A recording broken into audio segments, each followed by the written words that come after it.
What is up, everybody? This is Alex from IHE TV. Bruh, I'm a zombie, man. I'm talking about 28 years later, the Boner Temple. Haha, clever. It's nice to have a film I was anticipating and was kind of nervous about how it was going to follow up the previous, weirdly controversial 28 Years Later by Danny Boyle. Still written by Alex Garland, but this time directed by Nia DaCosta, who, while didn't make it nearly as experimental or weird as Boyle did with Years, this is the really fun part of a trilogy, the middle section. The preamble's out the way, you can delve straight into the story, and the story that they provide is awesome. The scene was set in the first movie, and the threads it pulls on were kind of smaller in scope than what I was scared of it doing, getting too big too quickly, and it keeps it character focused with this triangle of stories that build up into an extremely satisfying conclusion that still leaves just enough open to have one more of these movies, which they definitely want to do, and I'm pretty sure has been greenlit. Yeah, thank God it was officially greenlit. It's nice that the trilogy will have an end, and I think people are going to look back much more fondly when this is finished, compared to this, as I mentioned, kind of strange response to this movie. Oh, it's too weird and different. And the main reason that pisses me off is because, like, everyone has these rose-tinted glasses for weeks for some reason, and to the original 28 Days to a certain degree. That film has some silly stuff in it, like the ninja stuff towards the end is goofy as hell. But 28 Weeks Later is straight up bad. What are we doing with the ratings here, folks? What are you doing? Rewatch that movie and get back to me, because, dude, it's aged horribly. It continues the underlying theme of dissecting the collapse of the UK using the zombie virus as an analogue for what has happened to Britain.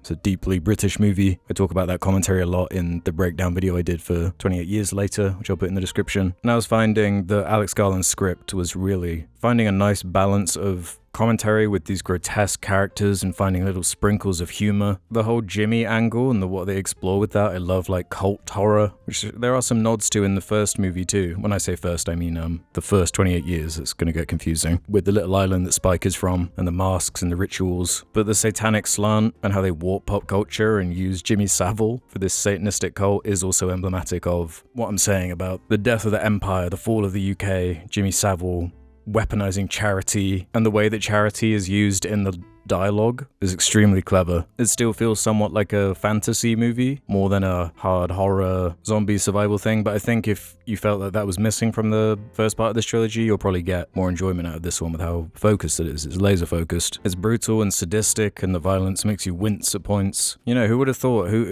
Isn't it surprising that when you plot out a story first before making it, then you can enrich it as it goes along and actually improve things about the first entry? And this time by first entry, I mean 28 Days Later, there are elements of what they do with the overall world building and the zombie virus stuff that I'm sure some people aren't going to like, but I thought added a level of psychological horror and sadness that reframes what we've come to expect. Spike isn't really the main character anymore. He's kind of more of a vessel for the audience at this point. He's had a really strong arc in the first part of this trilogy, so I thought it was a good way to use this character, especially with his links to Kelson. There is a lot more focus on Dr. Kelson, who I really wanted to see more of in the first movie, so it was nice we got to see his character expanded, and Ralph Fiennes does an amazing job being this warm presence in a tense and horrific world where everyone's out to get each other. And speaking of evil, Jack O'Connell does a good job of basically stealing the show as this deranged satanic villain. Some of my favorite scenes are just Jimmy and Dr. Kelson talking about their different philosophies and the binds they've wound up being in because of how they have approached this isolated world they're in. I'm not going to keep this going on and on because I want to revisit this when I can actually go through the footage and have some visual evidence of what I'm saying more. And we're going to talk about this on Sardonicast soon, so for now I'll just say check this out if you enjoyed 28 Years Later. And even if you were kind of mixed on it, I feel like this might land better for you and might lessen that shock of the Jimmy reveal at the end there. So I'll do a little spoiler section now, mention a couple things I want to get off my chest, because I didn't mention any critiques in the first part, but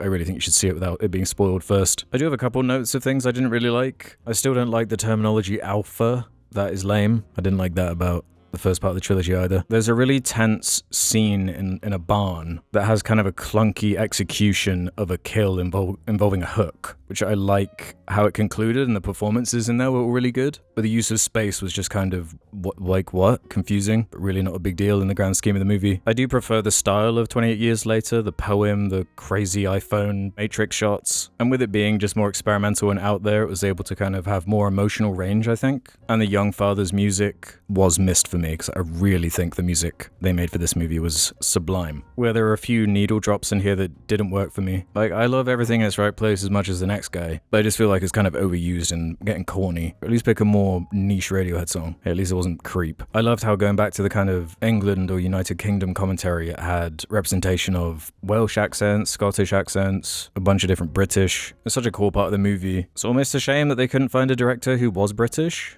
Nothing against her direction in the movie, but with how this film is so much about the state of the UK, that would have been a nice touch. Everyone theorized that it was going to end with Cillian Murphy showing up, which he does, and they didn't do the staging like an Avengers reveal moment. It was very just matter of fact. He's here. And the use of the song from the original didn't feel cloying or like needless fan service reference. It felt earned and left it exciting for where they're going to take it next. Because there is the whole element of the original island, the baby that was dropped off that isn't addressed at all. So there's still lots of story that's apparently been etched out. So we could have a really solid trilogy on our hands that I was not expecting to be this level of quality. But as I mentioned earlier, wow, having a good script and a plan for a story, surprise, surprise, works out. They really made the most out of that extremely cool Bone Temple set. A lot of the movie is set there in a more quiet and introspective way than you might be expecting, with the whole dynamic between Ralph Fiennes and him using his skills and knowledge as a doctor to try and figure out what the rage virus actually is and what it does to someone and how you might be able to cure it thinking like a doctor. It does unlock a new type of comedy and horror, as I was alluding to earlier, with the idea in a very Last of Us kind of way that he theorizes that there's sort of an obscurity over the person that is still in there somewhere, but they're suffering from more like a psychosis or a mental affliction caused by the virus, which makes the whole thing even more disturbing and scary, and gives it a little bit of hope